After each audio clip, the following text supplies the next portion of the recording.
So, Mark Halperin, this Bloomberg report says that one official familiar with the reports say they contained valuable political information, not intel, but valuable political information on what the Trump transition team was doing, including who Trump was meeting, who the Trump team was meeting, what the views were of Trump associates on foreign policy matters, and plans for the incoming administration.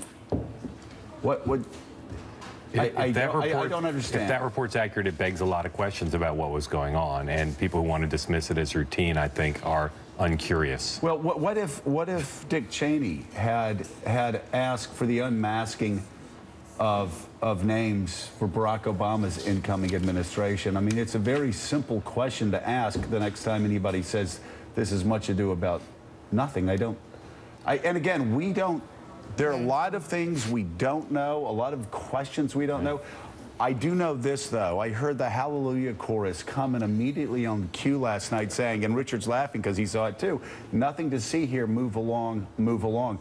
Let's just replace Susan Rice's name with Dick Cheney's name, or the incoming Trump administration's name with the incoming Obama administration's name, and then Willie, let's go from there. Well, remember